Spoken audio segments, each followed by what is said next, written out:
নমস্কাৰ, মই গণেশ দত্ত সকলোকে স্বাগতম জনাইছোঁ। বৰ্তমান মই আছোঁ মঙলদৈ অসামৰিক চিকিৎসালয়ৰ ৰক্তভঁৰালত আৰু আজি ৰক্তদান কৰিবলৈ আগবাঢ়ি আহিছে দৰং জিলাৰ অতিৰিক্ত আয়ুক্ত শ্ৰদ্ধা নৱদ্বীপ চাংমাই। তেখেতে জীৱনৰ ষষ্ঠ বাৰৰ কাৰণে এই ৰক্তদান কৰিবলৈ আহিছে। প্ৰকৃততে ক'বলৈ গ'লে তেখেত সঁচা অৰ্থত এক মানৱ দৰদী ব্যক্তি। তেখেতৰ ইতিমধ্যে মানুহে মানুহৰ বাবে দৰং অসম আৰু কৰোণা ধাৰাৰ লগত জড়িত হৈ দৰঙৰ এগৰাকী দুখীয়া ব্যক্তি ঘৰ নিৰ্মাণ কৰাৰ কাৰণে 5,000 টকা আগবঢ়াইছিলে।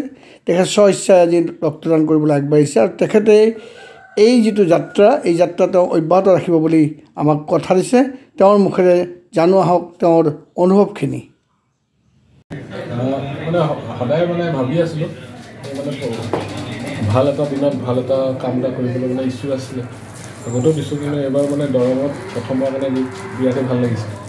আৰু গোটেই মানুহখিনি যিকেইজন আমাৰ বাইদেউগৰাকী ইমান ভালকৈ বহুত এটা ফ্ৰেণ্ডলি এটমছফিয়াৰ দিছোঁ, মোৰ ভাল লাগিছে।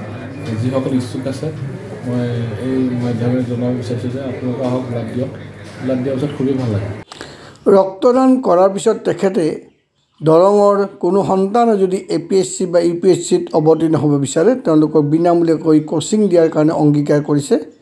তেখেতৰ লগত উপস্থিত থাকে সহকাৰী আয়ুক্ত আকাংক্ষা ভট্টাচাৰ্যই, তাৰ লগতে ৰক্তভঁৰালৰ ভাৰপ্ৰাপ্ত বিষয়া তথা মানুহে মানুহৰ বাবে দৰং অসমৰ উপদেষ্টা ডাক্তৰ দাউদ আলী, আন এজন সদস্য মইনুল হক শইকীয়া।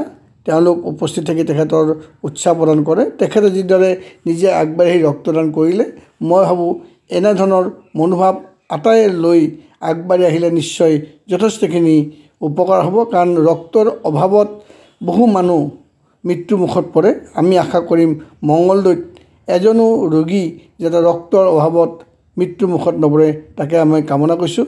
এগৰাকী বিষয়াই যদি আহি ৰক্তদান কৰিব পাৰে, আপুনিও আহিব পাৰে।